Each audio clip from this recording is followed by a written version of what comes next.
This is FilmBookCast. FilmBookCast. FilmBookCast, the official podcast of FilmBook. Get ready for the latest in film news, TV show news, and theatrical reviews. FilmBook's podcast starts now. Hello, everyone. Welcome to FilmBookCast, the official podcast of FilmBook. My name is Chris Banks. If you're tuning in for the first time, what I do on FilmBookCast, I discuss the latest film and TV show news. I also review an in-theater film sometimes. You can find more about FilmBookCast on film-book.com by using the search term FilmBookCast. You can also email us at podcast@film-book.com with FilmBookCast in the subject line. Let's jump right into it this week. Some film news from this week. According to Deadline, Legion star Dan Stevens is officially signed on for a leading role in the forthcoming sequel to 2021's Godzilla vs. Kong. The production is expected to start this summer in Australia, and it marks another high-profile project between Stevens and director Adam Wingard after the two previously worked together in The Guest. Everything from title and plot details are being kept under wraps, but the upcoming fifth installment will potentially be titled Son of Kong. We'll keep up with news as production is expected to start this summer, and we'll see if Wingard actually directs the film. Another piece of movie news from this week. According to Deadline, Sony has once again delayed the release date for David Leitch's forthcoming action thriller Bullet Train. It features an all-star cast starring Brad Pitt. It was initially scheduled to come out in theaters July 29th. It seems like the film will now be released August 5th in theaters. I think we're going to see a much more thoughtful release by studios, because even this change is a really positive development, because that last week of July to the first week of August is really the height of summer. And it's a good move, I think, in my opinion, for Sony to push back the date of the film. It's an original movie event. The film is a fun, delirious action thriller. Brad Pitt stars and headlines an ensemble cast of eclectic, diverse assassins, all with connected yet conflicted objectives, set against the backdrop of a non-stop ride through modern-day Japan. Check out the trailer for Bullet Train. It'll now be in theaters August 5th. A sequel to the 1984 classic This Is Spinal Tap is in the works, with director Rob Reiner returning alongside stars Michael McKean, Christopher Guest, and Harry Schreier. A report came out this week in Variety that the movie package will begin looking for distributors during the 2022 Cannes Film Festival and will target a 2024 release, aligning with the film's 40th anniversary. It's going to be shot in the style of Martin Scorsese's The Last Waltz, which was a concert documentary that followed the farewell tour of the Canadian-American rock group The Band. The report from Variety goes on to mention that real-life musicians will be used in This Is Spinal Tap sequel. Variety goes on to report that real-life musicians will be used in this film, although no official names have been mentioned as of yet. Exciting news for fans of the original This Is Spinal Tap. That's it for movie news from this week. Some TV news from this week. The Legend of Fire Lily rounds out its cast, as Jamie Bernadette will star as Shay Walker. The Legend of Fire Lily is going to be a 10-episode series, and it's currently in production under the direction of Christian Hardy. It explores how Walker was able to overcome sexual abuse by the clergy and found justice decades after her representing herself in court against her abuser. Hardy was nominated for Best Cinematographer at the Nice International Film Festival in 2020 for his work on Empire. Some more TV news from this week. We saw a lot of network cancellations, and we're in the season where renewals are abound, but ABC, CBS, NBC, and the CW have canceled many shows. ABC has canceled Promised Land and Queens. CBS has canceled Be Positive, Bull, Good Sam, How We Roll, Magnum P.I., and United States of Al. The CW canceled the most shows, with Batwoman, DC's Legends of Tomorrow, Charmed, Dynasty, Legacies, Roswell, New Mexico, The 4400, and Naomi. NBC canceled Kenan, Mr. Mayor, The Endgame, Ordinary Joe, and Fox canceled The Big Leap. Disappointing news for fans of any of those shows. But we'll see what the networks replace them with, as I'm sure they have fresh content and shows coming our way. The last bit of TV news we'll check out this week, according to Deadline, production on the upcoming modern reboot of The CROW is scheduled to begin this summer in the Czech Republic and in Germany. Billy Skarsgård will lead the reboot. We'll keep up with news of The CROW as it starts to begin shooting this summer. That's it for TV news from this week. This week in international film news, FBI Most Wanted actor Kellen Lutz is set to play in thriller Pulido. He'll play an attorney with a military past who hunts down the gang that killed his wife and brother and took his daughter. Javier Reina is directing the original screenplay. The crime thriller is due to start principal photography on July 11th, and additional casting is soon to be announced. Another exciting piece of international film news, we got the first bit of footage from an intriguing Cannes competition thriller, Holy Spider. It's a true crime thriller set in Iran. It's about a serial killer who is killing sex workers in the holy city of Mashhad.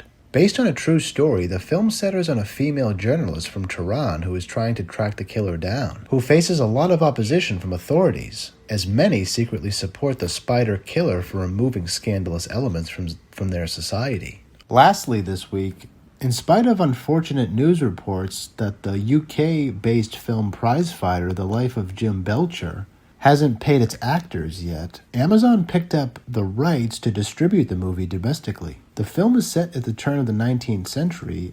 That's it for international film news. Let's switch up gears and check out some DVD home releases from this week. Uncharted is now available on DVD.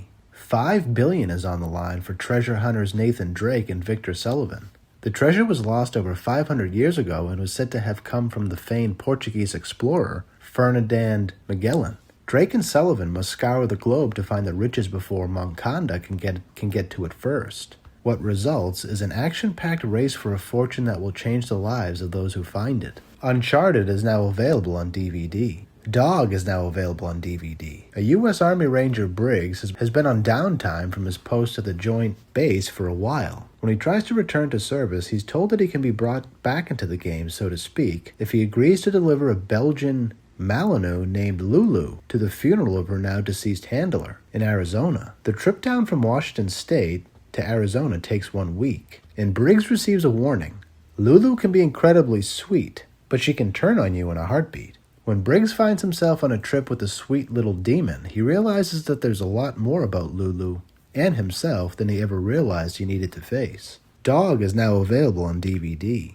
Clean is now available on DVD. A garbage man struggles with his past while trying to seek redemption for his mistakes. He finds himself getting pulled back into the past life when he becomes the target of a local crime boss. While he would rather live a life of helping his neighbors and community, he has to think back to his old days if he wants to survive the journey ahead. Clean is now available on DVD.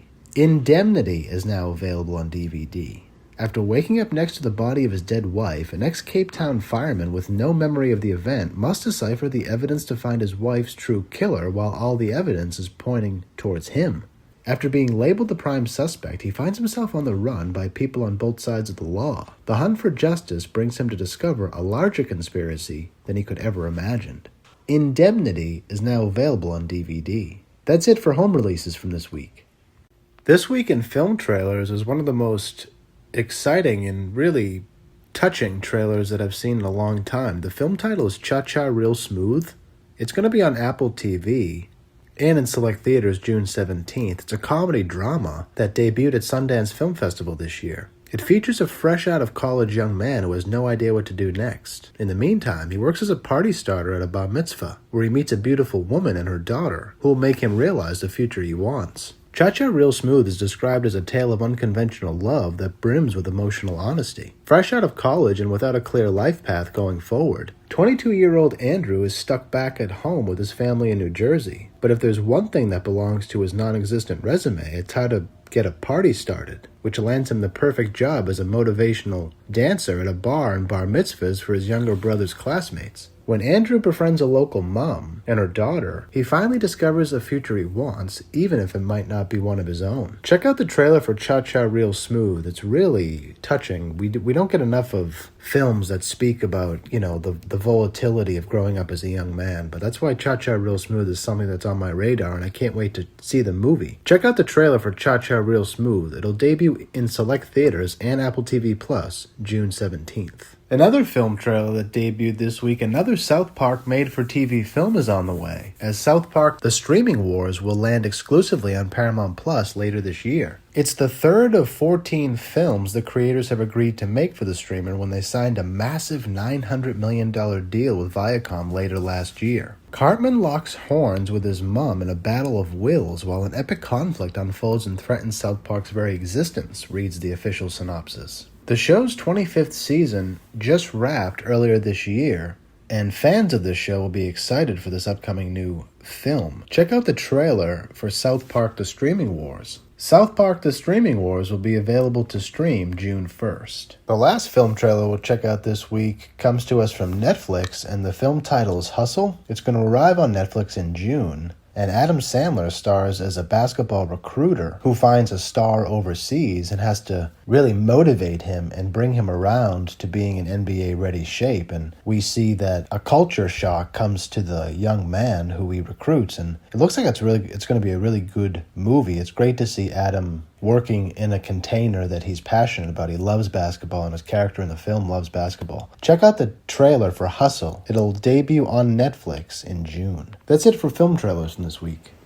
This week in TV trailers, Hulu released an exciting trailer for Orville: New Horizons, the upcoming Hulu exclusive continuation of Seth MacFarlane's space adventure series, The Orville. The trailer is cool. It gives fans a look at the new season's blend of adventure and comedy. It's going to premiere on Hulu June 2nd. Set 400 years in the future, the show finds the crew of the USS Orville continuing their mission of exploration as they navigate both the mysteries of the universe and the complexities of their own interpersonal relationships. Check out the trailer for Orville: New Horizons. It'll debut on Hulu June 2nd. Another TV trailer that dropped this week, Netflix dropped the first Resident Evil trailer for its forthcoming live-action horror drama, which will debut on the streamer July 14th. We get a first look at the main characters, Billy and Jade Wesker. It teases the series' alternating timelines as it gives us a preview of post-apocalyptic London. It's set in 2036, 14 years after a deadly virus caused a global apocalypse. Jade Wesker fights for survival in a world overrun by bloodthirsty, infected, and insane creatures. Check out the trailer for Resident Evil. It looks really good. It'll debut on Netflix July 14th. The last TV trailer we'll check out this week comes to us from Disney and Marvel. Miss Marvel is coming to us in 1 month. Witness the beginning of a new Marvel. Check out the trailer for Miss Marvel. It'll debut on Disney June 8th. All right. Time for this week's movie review. For this week's movie review, we're going to talk about Ambulance. I know nobody saw it, but we're going to talk about it anyways. Directed by Michael Bay. Needing money to cover his wife's medical bills, a decorated veteran teams up with his adoptive brother to steal $32 million from an LA bank. However, when their getaway goes spectacularly wrong, the desperate thieves hijack an ambulance that's carrying a severely wounded cop and an EMT worker. Caught in a high-speed chase, the two siblings must figure out a way to outrun the law while keeping their hostages alive. That's a pretty boring synopsis for what I think is one of this year's best drama films. I love Michael Bay. I love everything he does. I love Jake Gyllenhaal. I love Yahya Abdul-Mateen II. Eliza Gonzalez does an incredible job in this film. Everybody. This film is incredibly well. The chemistry in the film is very good. It's solid. It makes for a good movie, and I bought into the film 10 minutes in. I was invested within the first 15 minutes. I do think that Michael. We know what we're getting into with Michael Bay, and this movie ticks off all of the boxes that Michael Bay have always ticked off. I think the beginning of the film could have been better flushed out. We kind of drop into the relationship between Jake Gyllenhaal's character and Yahya Abdul-Mateen II's character. There could have been a little more plot development in that part of the film. But overall, I liked how I got a sense of their kinship and their unique bond as brothers. It was very... The first 30 minutes of this film is like a heavyweight boxing match. It just hits you over the face again and again and again and again. It's Michael Bay at his finest. But I do think that the plot could have been better. It could have been deeper. It could have been thicker. I have a lot of questions about Isa Gonzalez's character. I don't really understand why she is as centered to the plot as she becomes in the film. That's not a criticism of her as an actor. It's just I'm criticizing the storyline. I don't get why at the end of the film she's the center of the film. You know, that's the one criticism I have of the film. I wish that the story development and the storytelling could have been a little better. The cinematography is incredible. You know, Michael Bay is the industry's leader in right up there with Nolan and just pure cinema. Visuals is stunning. Gyllenhaal's character, I can't really buy him as the villain that the film portrays him to be. You know, there's something about him. He's such an endearing actor. He's such a great actor. But there's something about him as a villain that I just don't buy. You know, there's always elements of the things that he's saying, Gyllenhaal's character is saying, that I just don't buy as an audience member, because I think it's just Gyllenhaal. You know, it's a tough role for him to sell in the sliminess of it. Yahya, on the other hand, does an incredible job with his capacity, with his half of the brothership. You know, he has a completely different background than Gyllenhaal's character has, and it shows. You know, the casting was great. Yahya really does a great, touching job in powerful acting, powerful subtleties. Maybe Gyllenhaal's character could have been a different actor, and it would have worked better. I don't know. But that's my only criticism of the film. It seems like half of the audience doesn't really like this film. And maybe that's general Hollywood fatigue, with movie fatigue generally, because we're saturated with incredible amounts of content in all these screens that we're holding and are around us from day to day. But this film is a classic cinema movie. You know, it's that's what I loved most about it, is that it brought me back to the best of cinema. And I loved the film overall. I would give it an 8 out of 10. I do think that the two critiques could be Gyllenhaal's casting, and certain elements of the plot development could have been better. But overall, it was an incredible ride. It was extremely fun. And Isa Gonzalez's character, what she represents, you know, her story, I have a lot of questions about her as a character, you know, where she really comes from and stuff like that. But I love the intrigue of her character. I love the goodness of her character. Everybody in this film does a really good job. Garrett Dillahunt, who plays the lead, you know, cop, I rarely see, you know, good actors in those roles, but Garrett did a great job in that role. And overall, I'm not sure why half the audience doesn't like it. I think that's a lazy kind of critique, because I loved this film. It was really a classic Hollywood action-packed drama, highly worth your time. I'm not sure how long it's going to be left in cinemas, which was a disappointing thing. I was really hoping that Ambulance did a better number at the box office, but I think it'll take audiences a longer time to kind of come back around to going out to the cinema more regularly. But if there was ever a movie to kind of drive classic audiences back to the theater, Ambulance is it. You know, so if you have a chance to see Ambulance, check it out. I would give it, like I said, an 8 out of 10. Good job by Michael Bay. It could have been, but again, it definitely could have been better. So maybe the audience critique is smarter than I'm giving it, you know, because it could have been better. But overall, I loved the ride. I loved the story. Gyllenhaal, a little questionable as a villain, but overall, Yahya and Isa, everybody else did an incredible job. Gyllenhaal does a great job. There's something about him as a villain that I just, you know, maybe you feel the same way. But go check out Ambulance if it's still in theaters. It's also rentable, I think, on video on demand. But check out Ambulance. I'd give it an 8 out of 10, and I hope you like it as much as I did. Thanks so much for checking us out this week. Thank you so much for listening to this episode of FilmBookCast. You can find more of my work on film-book.com. Just search for Chris Banks. or FilmBookCast. You can also find me on Twitter at cbanksy, S-E-E Banksy. I'm also on Instagram at @TheChrisBanks. If you listen to this podcast on iTunes or another podcast service, please rate and review this episode. If you're listening to this podcast on our YouTube channel, FilmBook Podcast, please like our video, subscribe to our channel, and leave us a comment in the comments section. It really helps people discover our podcast. Please also consider becoming one of our patrons on patreon.com/filmbook. Your support helps us create more engaging content. You'll find our Patreon link below in the description. If you want to tweet about this podcast, just use the hashtag FilmBookCast. Tune in next week for the next episode of the FilmBookCast. Thanks for listening, everyone. We'll see you then.